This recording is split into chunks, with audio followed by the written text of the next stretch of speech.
Without strength of mind, nothing worthy of accomplishment can be done, and the cultivation of that steadfastness and stability of character which is commonly called will-power is one of the foremost duties of man, for its possession is essentially necessary both to his temporal and eternal well-being.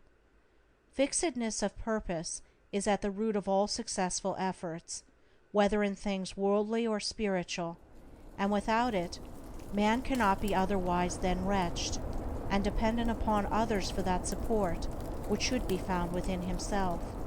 The mystery which has been thrown around the subject of cultivation of the will, for those who advertise to sell occult advice on the matter for so many dollars, should be avoided and dispelled, for nothing could be further removed from secrecy and mystery than the practical methods by which alone strength of will can be developed.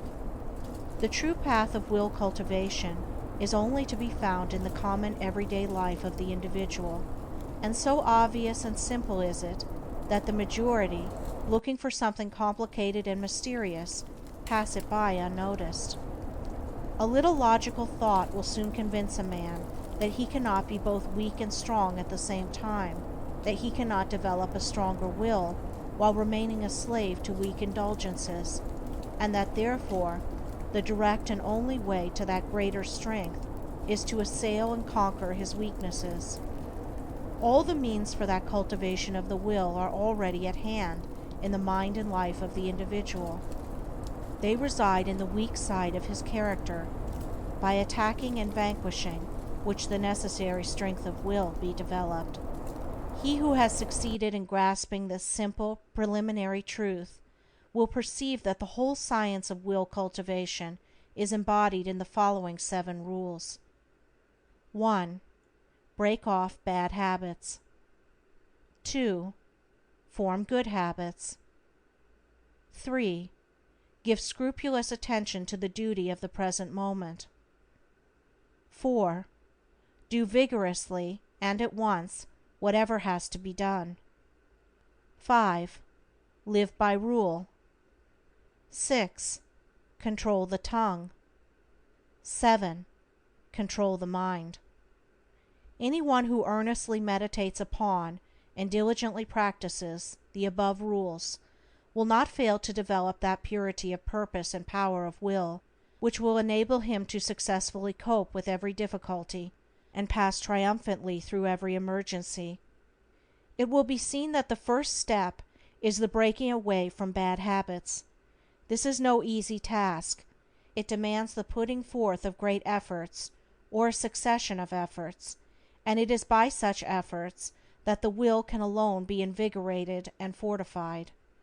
If one refuses to take the first step, he cannot increase in will power, for by submitting to a bad habit, because of the immediate pleasure which it affords, one forfeits the right to rule over himself, and is so far a weak slave. He who thus avoids self-discipline, and looks about for some occult secrets for gaining will power at the expenditure of little or no effort on his part, is deluding himself, and is weakening the will power which he already possesses. The increased strength of will which is gained by success in overcoming bad habits enables one to initiate good habits, for while the conquering of a bad habit requires merely strength of purpose, the forming of a new one necessitates the intelligent direction of purpose. To do this, a man must be mentally active and energetic, and must keep a constant watch upon himself.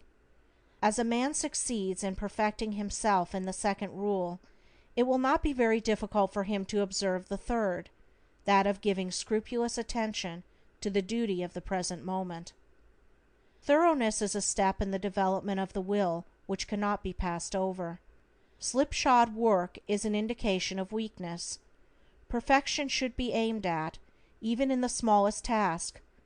By not dividing the mind, but giving the whole attention to each separate task as it presents itself, singleness of purpose and intense concentration of mind are gradually gained, 2 mental powers which give weight and worth of character and bring repose and joy to their possessor. The 4th rule, that of doing vigorously and at once whatever has to be done, is equally important. Idleness and a strong will cannot go together, and procrastination is a total barrier to the acquisition of purposeful action. Nothing should be put off until another time, not even for a few minutes.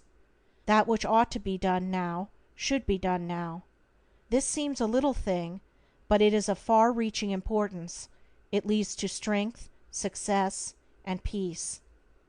The man who is to manifest a cultivated will must also live by certain fixed rules. He must not blindly gratify his passions and impulses, but must school them to obedience. He should live according to principle, and not according to passion. He should decide what he will eat and drink and wear, and what he will not eat and drink and wear, how many meals per day he will have, and at what times he will have them, at what time he will go to bed, and at what time he will get up. He should make rules for the right government of his conduct in every department of his life, and should religiously adhere to them. To live loosely and indiscriminately, eating and drinking and sensually indulging at the beck and call of appetite and inclination, is to be a mere animal, and not a man with will and reason.